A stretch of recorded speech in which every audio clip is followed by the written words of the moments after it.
Good afternoon dear student. आप लोग कैसे हैं? सभी लोग अच्छे ही होंगे। ऊपर वाले से हम दुआ करते हैं आप लोग अच्छे रहें। देखिए, एक चीज़ हम आप लोग को आज बताना चाहते हैं कि जीवन में अगर आगे बढ़ना हो तो उसके लिए आपको पढ़ना बहुत ज़्यादा ज़रूरी है, क्योंकि आने वाले समय में आप देख रहे हैं कि अपने देश के गवर्नमेंट जो भी हैं, मान लेते हैं हर एक चीज़ को निजीकरण में डाल रहे हैं। जैसे ही निजीकरण हो जाएंगे तो टैलेंट जिसके पास जितना ज़्यादा होगा उसको उतना ही बेटर जॉब लगेंगे। इसका मतलब ये है कि आपको टैलेंटेड बनना है, और टैलेंटेड बनने के लिए आपको मेहनत का ज़रूरत होता है। देखिए, कोई कहता है कि हम कमज़ोर है या तेज है, ऐसा कोई संभव नहीं है। जिसने मेहनत किया, दिन और रात में जिसने डिफरेंस नहीं देखा, वह निश्चित बहुत आगे जाता है।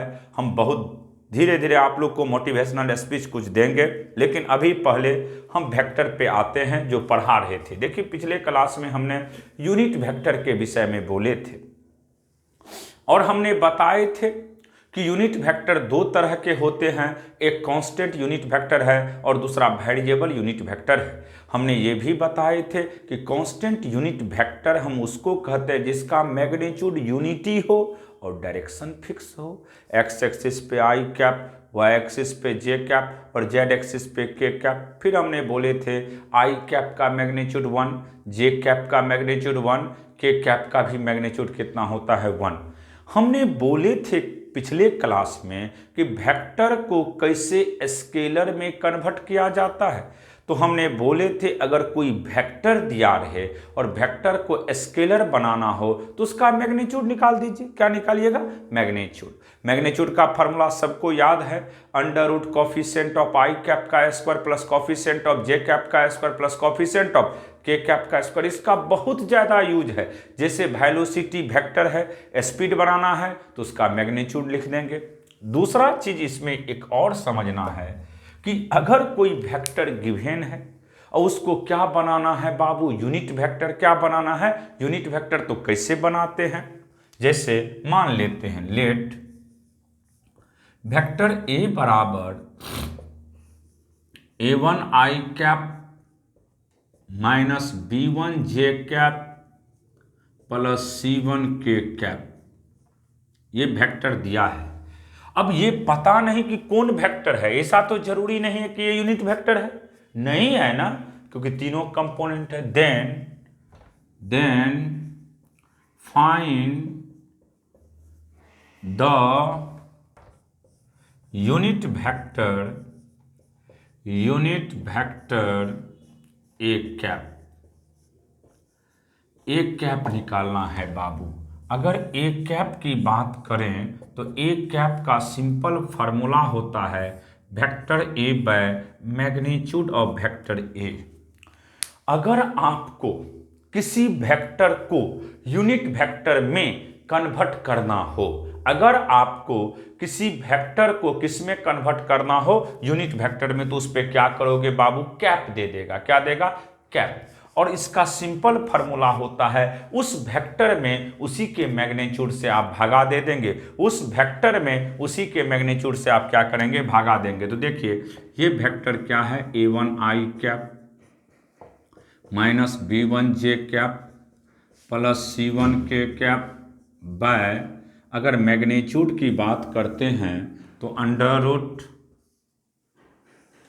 कोफिशिएंट ऑफ आई कैप का square, coefficient of I cap का square plus coefficient of J cap का स्क्वायर प्लस कोफिशिएंट ऑफ के कैप का स्क्वायर, के कैप का square.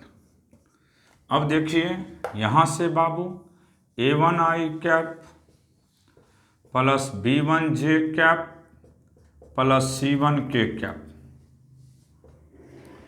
Bye under root magnitude का फॉर्मूला सबके जहन तक इन कर चुका होगा, जहन में जाने देना है कि मैग्नीट्यूड वेक्टर को किस में कन्वर्ट करता है? स्केलर में।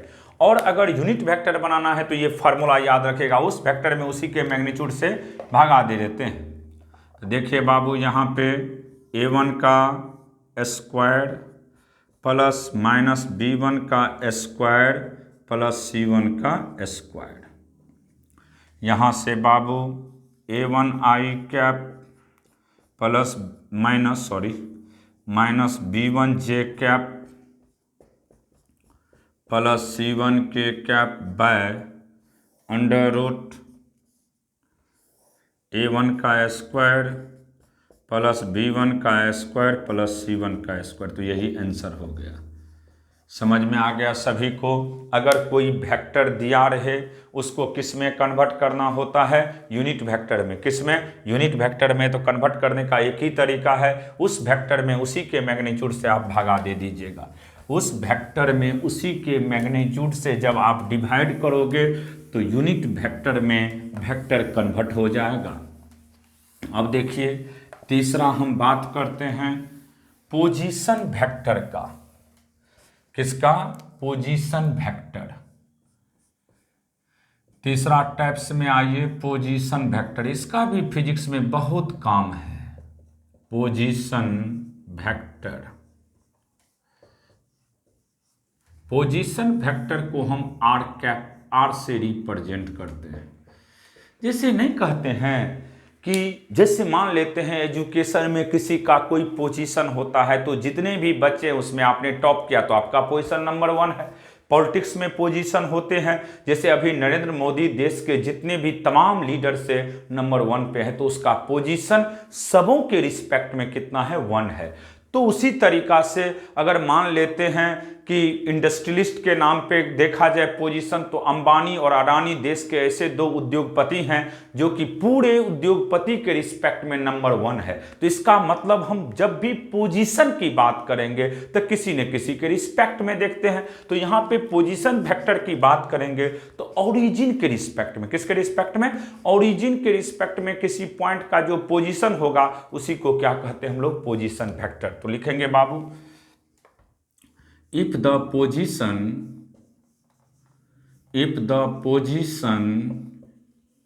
of any point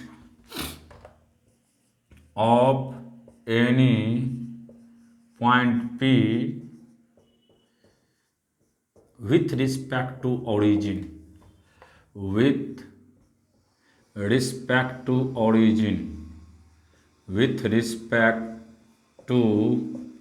origin origin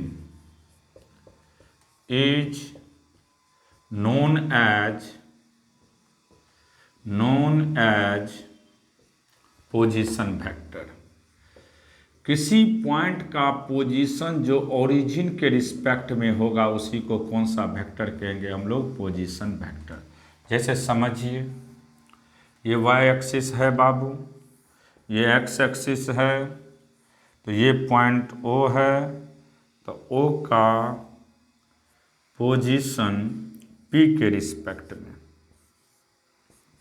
तो OP को हम कौन सा वेक्टर कहेंगे? Position vector. क्योंकि P का पोजीशन आप किसके रिस्पेक्ट में देख रहे हो? O के रिस्पेक्ट में। उसी को क्या कहते हैं हम लोग? Position vector. सभी लोग नोट करके लिख लेंगे इस सब। अब देखिए ध्यान से, इसको डायग्राम के थ्रू कैसे समझाते हैं। जैसे मान लीजिए पोजीशन की बात करते हैं हम लोग, ये वाई एक्सिस है और इसको एक्स एक्सिस। अब यहाँ से मान लो ये पॉइंट, फिर ये पॉइंट, ये Q है मान लीजिए, ये क्या है? Q है, और इसका पोजीशन x2 y2 y2 और z2 है। इसका पोजीशन P का x1 y1 z1 है।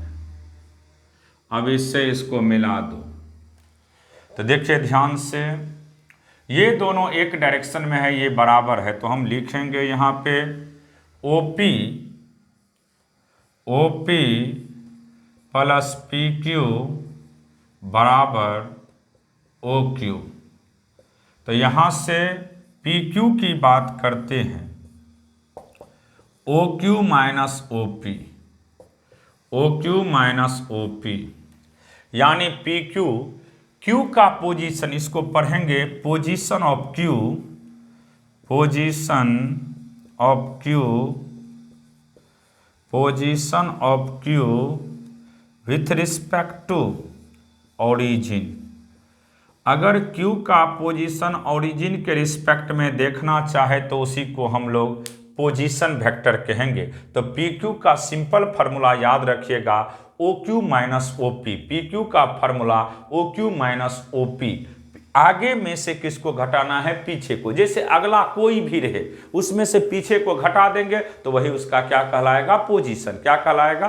पोजीशन। तो जैसे अगर हम बात करते हैं बच्चे लोग PQ का, तो देखो अगला पोजीशन x2 है, तो x2 minus x1 i cap plus y2 minus y1 j cap plus z2 minus z1 k cap.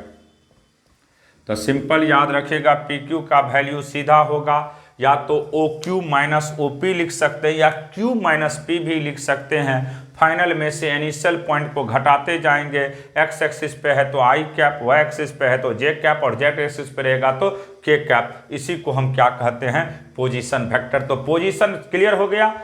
अगर आगे में से पीछे को घटा दीजिएगा, आगे में से पीछे को घटा दीजिएगा तो उसी को क्या कहिएगा? Position vector. x एक्सिस पे I कैप, y एक्सिस पे J कैप और Z एक्सिस पे K कैप। x एक्सिस पे I कैप, y एक्सिस पे J कैप और Z एक्सिस पे K कैप। x एक्सिस पे I कैप, y एक्सिस पे J कैप और Z एक्सिस पे K कैप। अब देखिए negative vector, negative vector, negative vector. तो सिंपल याद रखिएगा, जिसका डायरेक्शन सेम हो, जिसका डायरेक्शन सेम हो, when two vectors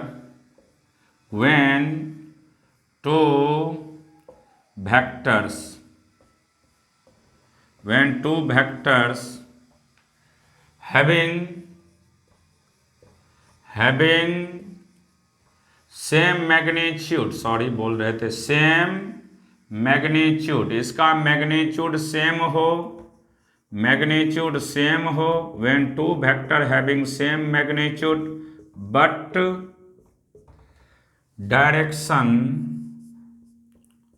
are opposite to each other, direction are opposite to each other। जिसका मैग्नीट्यूड सेम हो और डायरेक्शन एक दूसरे का क्या हो बाबू? अपोजिट हो। क्या हो? अपोजिट हो। क्या हो? अपोजिट हो। उसी को हम लोग क्या कहते हैं? Negative vector. जैसे देखिए ये वेक्टर A है, इसका डायरेक्शन इधर है, ये वेक्टर B है, इसका डायरेक्शन इधर है, लेकिन ध्यान रहे A का मैग्नीट्यूड जितना है उतना ही मैग्नीट्यूड B का है। A और B का मैग्नीट्यूड, मैग्नीट्यूड का मतलब लेंथ, लेंथ का मतलब न्यूमेरिकल वैल्यू सेम होना चाहिए, और डायरेक्शन एक दूसरे का अपोजिट है, यानी वेक्टर A बराबर माइनस वेक्टर B। तो इसी को कौन सा वेक्टर कहते हैं हम लोग? Negative vector. सिंपल याद रखिएगा, निगेटिव हम उसको कहते हैं जिसका मैग्नीट्यूड तो सेम हो और डायरेक्शन एक दूसरे का अपोजिट होगा, उसी को कौन सा वेक्टर कहते हैं हम लोग? Negative vector. तो निगेटिव वेक्टर समझ गए। रेसिप्रोकल भी वर्ड यूज होता है फिजिक्स में। तो देखिए रेसिप्रोकल का मतलब ही होता है उल्टा। कहीं लिखा रहता है रेसिप्रोकल, इसका मीनिंग क्या होता है बाबू? उल्टा। रेसिप्रोकल का हिंदी उल्टा होता है। देखिए बिहार बोर्ड वाले बच्चे लोग को यही सब दिक्कत होता है, उसके लिए हम बार बार बोलते रहते हैं कि आप वर्ड को पकड़िए उल्टा।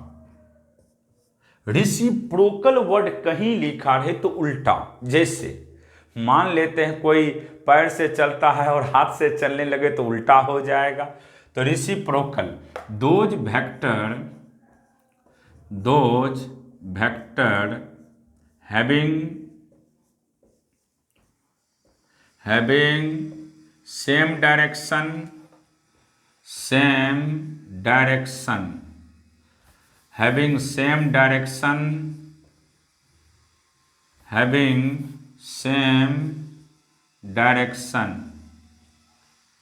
having same direction and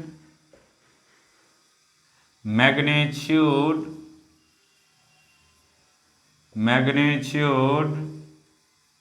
are reciprocal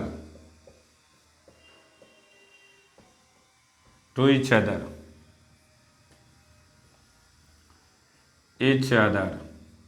reciprocal to each other।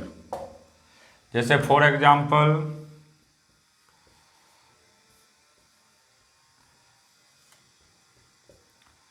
if vector A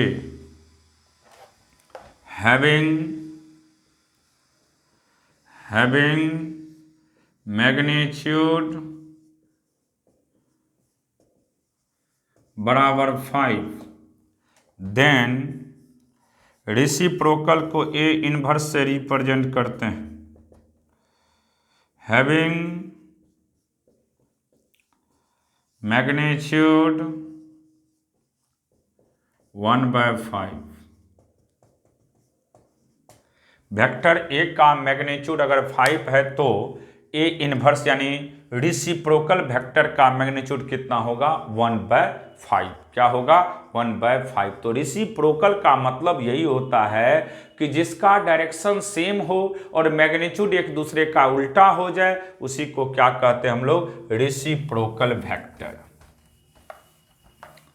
reciprocal समझ में आ गया। अब इसके बाद देखिए नेक्स्ट कंसेप्ट के विषय में समझना होगा कोलिनियर वेक्टर।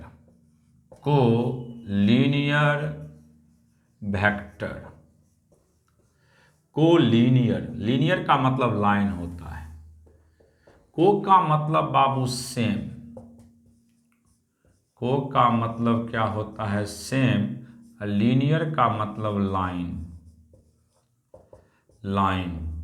को का मतलब सेम, लीनियर का मतलब लाइन, को का मतलब सेम, लीनियर का मतलब लाइन। तो लिखेंगे those vector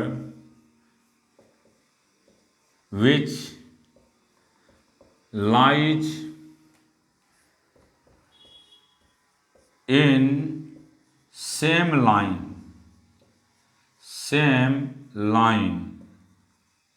is known as collinear vector.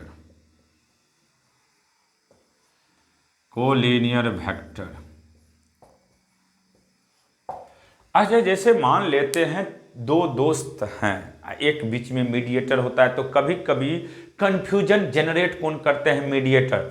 लेकिन मीडिएटर अगर अच्छा इंसान रहता है, अगर कोई दोस्त के बीच में झगड़ा हो गया तो उसको सुलझाने का भी काम करता है। तो उसी तरीका से इसमें भी होता है कि अगर 3 गो पॉइंट है तो उससे 2 लाइन बनेगा, अलग अलग भी रहेगा, उसको एक लाइन पे लाना हो तो वह निश्चित क्या हो जाएगा कोलिनियर। तो याद रखिएगा अगर कोई क्वेश्चन में दे देगा कि 2 वेक्टर कोलिनियर है, जैसे समझिएगा इफ वेक्टर ए बराबर a1i cap plus b1j cap plus c1k cap and vector b बराबर a2i cap b2j cap c2k cap and vector a is collinear of vector B, then तो इसका formula याद रखिएगा बाबू, ए और बी अगर collinear है तो इसका सिंपल फार्मूला होगा ratio of coefficient of I cap, ratio of coefficient of I cap बराबर ratio of coefficient of J cap, ratio of coefficient of J cap बराबर रेशियो ऑफ कोफिशिएंट ऑफ के cap, ratio of coefficient of के cap. याद रखिएगा, अगर दो vector collinear है, क्या है, कोलिनियर, तो इसका सिंपल फार्मूला होता है ratio of coefficient of I cap, ratio of coefficient of I cap बराबर ratio of coefficient of J cap बराबर रेशियो ऑफ कोफिशिएंट ऑफ के कैप। तो यानी A1/A2 बराबर B1/B2 बराबर C1/C2। क्लियर हो गया कंसेप्ट। अगर कोई भी दो वेक्टर कोलिनियर है, कोई भी दो वेक्टर कोलिनियर है, तो इसका सिंपल फार्मूला होता है ratio of coefficient of I cap बराबर ratio of coefficient of J cap बराबर रेशियो ऑफ कोफिशिएंट ऑफ के कैप। याद रखिएगा। अब जैसे कहीं 3 पॉइंट दे देगा, पूछेगा क्या वह कोलिनियर है या नहीं है, तो याद रखेंगे, वहां दिखाते हैं हम डायग्राम से। मान लेते हैं आपके पास 3 पॉइंट है, 2 पॉइंट तो मस्ट बी कोलिनियर है, 2 points must be collinear, must be collinear. 2 point निश्चित कोलिनियर होगा। 3 पॉइंट्स मे और मे नॉट बी कोलिनियर, मे और मे नॉट बी कोलिनियर। जैसे 3 पॉइंट समझ लीजिए, ए पॉइंट यहाँ है, बी यहाँ है, सी यहाँ है। x2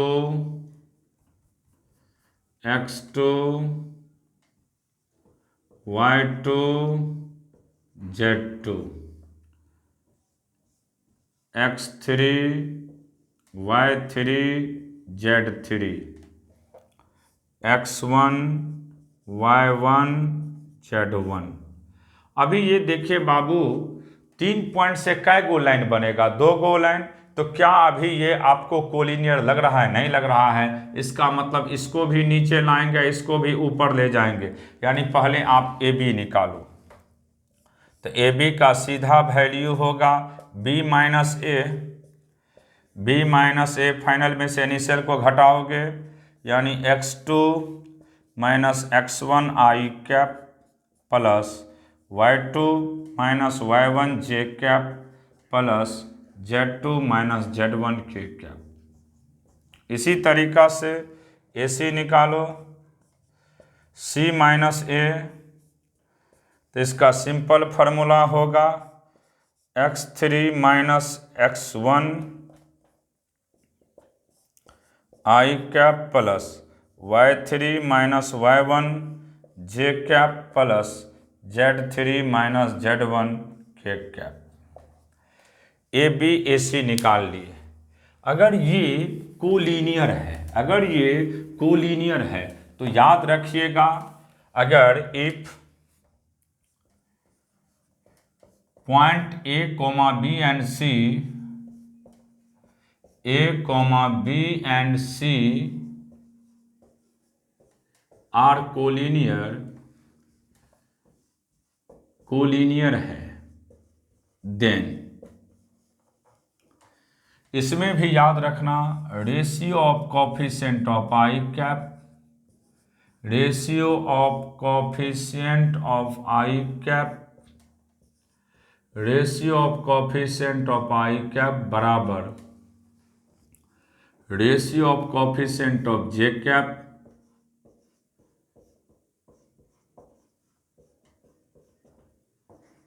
बराबर रेशियो ऑफ कोफिशिएंट ऑफ के cap. Ratio of coefficient of के कैप अगर ये कोलिनियर है तो इसका एक ही फार्मूला होता है, ratio of coefficient of I cap बराबर ratio of coefficient of J cap बराबर रेशियो ऑफ कोफिशिएंट ऑफ के कैप। तो आप लिखोगे ऐसे x2 minus x1 bye x3 minus x1 बराबर y2 minus y1 bye y3 minus y1 बराबर Z2 minus Z1 bye Z3 minus Z1। यही formula होता है। अगर 3 पॉइंट कोलिनियर है तो उसका यही फार्मूला होता है, ratio of coefficient of I cap बराबर ratio of coefficient of J cap बराबर रेशियो ऑफ कोफिशिएंट ऑफ के कैप।